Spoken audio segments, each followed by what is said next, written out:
What's up, everyone, and welcome back to the Dragon Age podcast. As I record this, I have Geoff Keighley introducing from Summer Game Fest the Dragon Age segment that I believe is, I'm just manifesting it into happening. Nothing is confirmed, there's only the subtlest of rumors. But that's what we're going to do now. I've got Jackdaw's stream on my phone as well. As you know, Jackdaw Journalism, very well-respected analyst in the Dragon Age sphere, as well as Gil Derthalen and other co-hosts. Incredible folks, and hope to get them on the show at some point. I've reached out to them separately. We'll do so again closer to a potential release date. So at the moment, let me just quickly tune in with one ear to what Geoff is saying. Okay, let's see. Okay, he's saying let's talk about what we're expecting. So he's talking about Star Wars Squadrons at the moment. And look, folks, what we know for certain right now is that I would say, there's the moon cycles, right? I don't know what the correct terminology is, but let's just say the moons of Anthem and Mass Effect, those are very much in the nadir kind of thing, so they're not really shining at the moment, and that's fine. They're either dormant or rebuilding or whatever.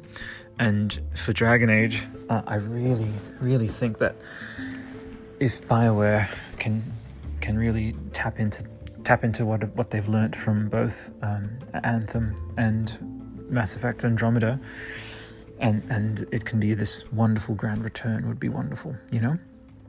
And okay, just to kind of throw a little bit of mind's eye cinema symbolism for you. So there's something in the Dragon Age universe, which is the idea of griffins being gotten. And I would love for this subtle, I like to have sometimes very, very precise predictions, just to make it all the crazier if anything even coming close to them comes true.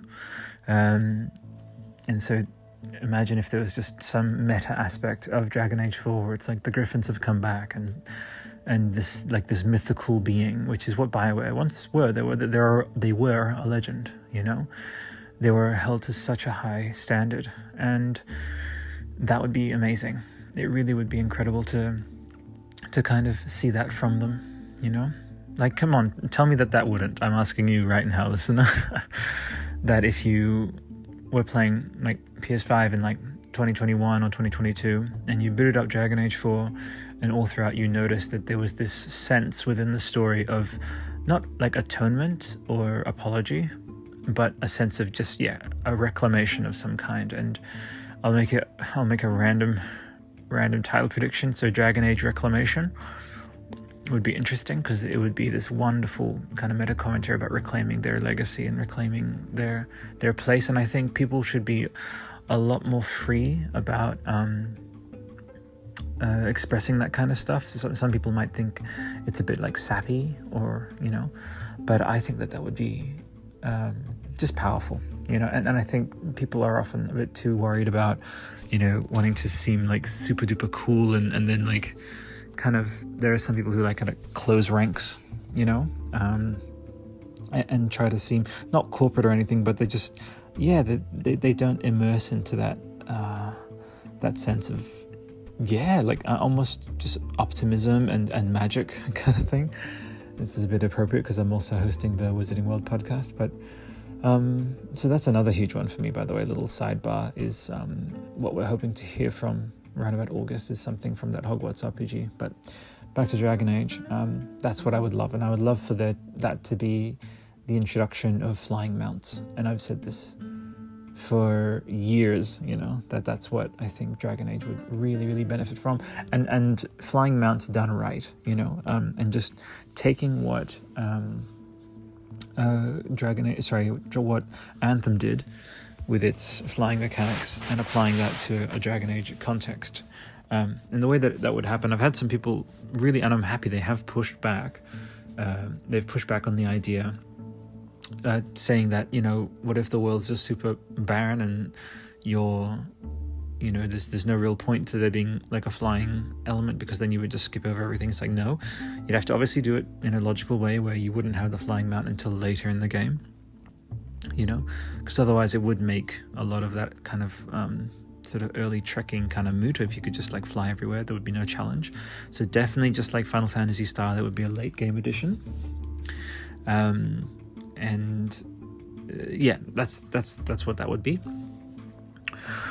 And then I have a very, very clear vision of often the mount is seen as kind of just like, yeah, mode of transport or whatever. But imagine if interwoven with the story was this idea of a bond created with a griffin, because they've come back, and so then the griffin, I'm thinking also of the ones from like Narnia, they're not huge, they're kind of lithe, but they're also very mobile, like a cat almost. I know that often, that's what a griffin is. It's a cat, and cats are very, very almost acrobatic. Like they have this is very early in the morning, folks. Acrobatic is clearly the wrong word.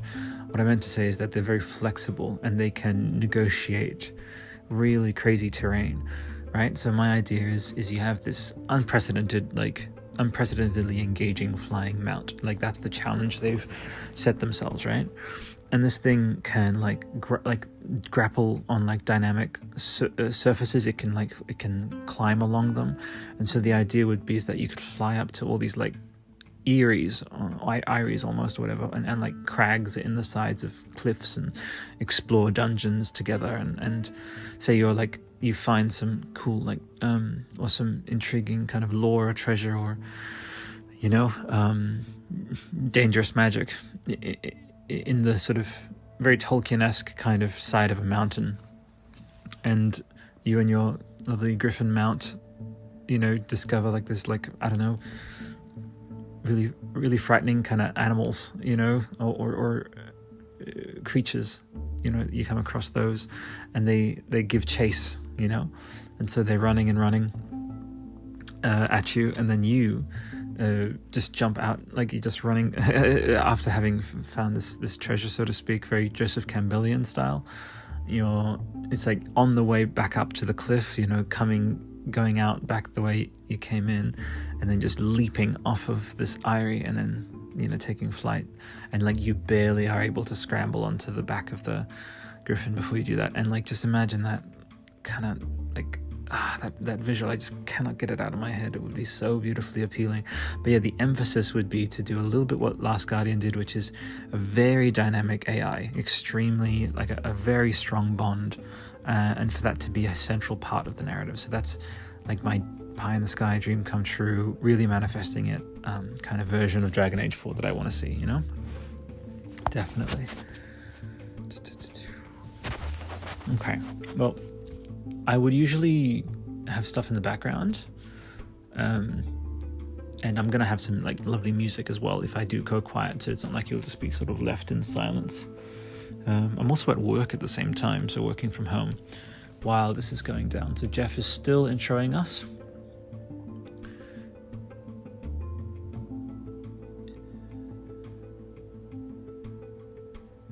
Yeah, he's talking about the plans for this year.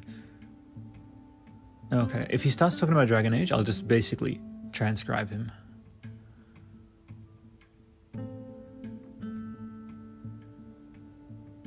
He's talking about what part of the company of EA is going to show up today.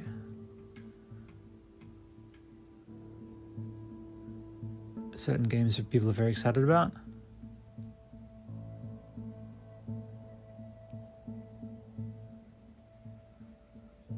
Wait and see. I get it. And a lot of these pre-shows are just keeping the listener company, just it's that idea of, you're so excited, you just want the stream to start. And so then, okay, so 9:08, 9:07, 9:06. So folks, we're 10 minutes away from potentially, if you've ever seen or, joined me for any of my live episodes of the podcast, you know that I like to allow the hype to kind of get to me, because why not? We're all alive on this earth, and we all just want to have a fun time and do fun things and believe, instead of succumbing to adult jadedness. So that's definitely the space that I'm in right now, which is that anything can happen, anything is possible. So anytime I go quiet, it's me chiming back in with Jeff to see where he's at. And of course, Black Lives Matter. It's a very, very simple, very important statement to keep saying, basically, for the rest of your life. Truly, we need to rally behind that, and please donate. I've actually memorized a URL for donation, so get ready. It's tinyurl.com/GS-BLM. So go there and you are able to donate straight away, and that's what I've done myself. So help support and fund those protests so things can change for people. All right, lovely. Okay, come on, Jeff, what have you got to say?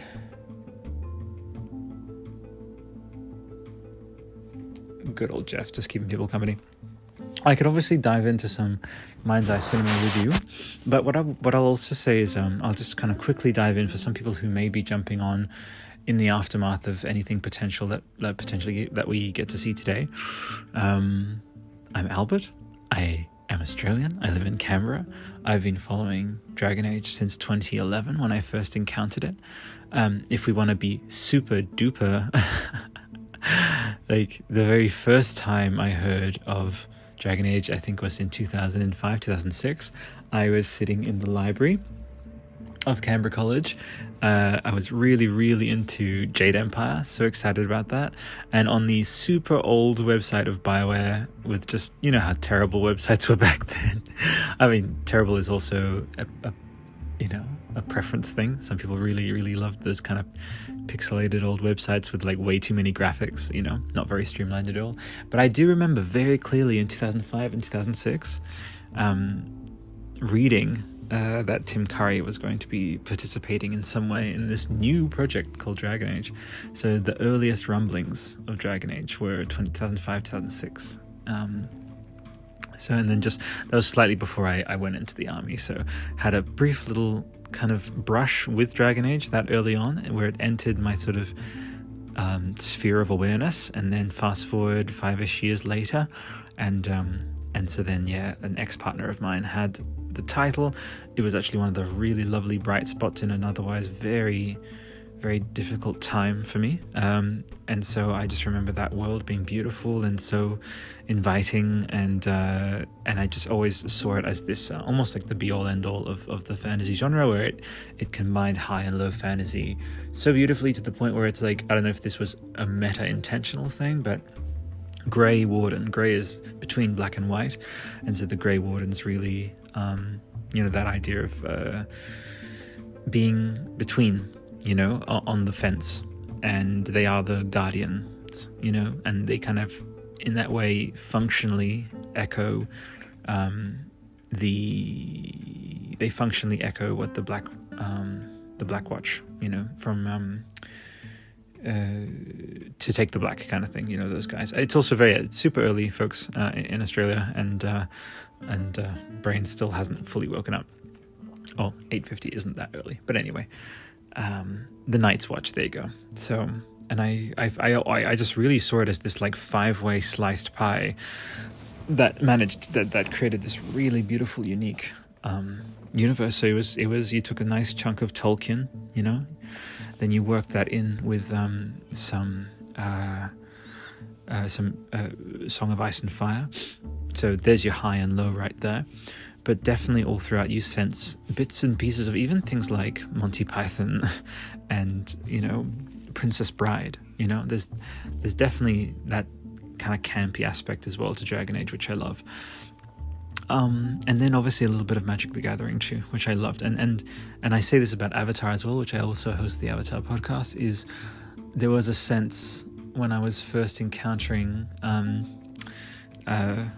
both of these, not too far out from each other. Avatar was 2009, and then Dragon Age was 2011.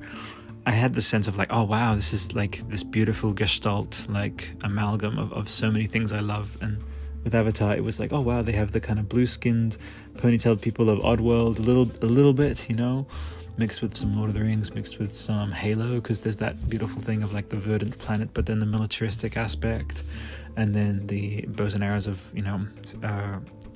Lord of the Rings and stuff. with some of the mythic storytelling of Star Wars, and so there's obviously a little bit of Star Wars in Dragon Age, but very much so, I think everyone would agree, is that it really truly has such a strong identity of its own, and to the point where I still don't think it's as fully tapped in to as it could be, and as I really envision for it to be. And I think a next gen title with flying mechanics would really, gosh, it would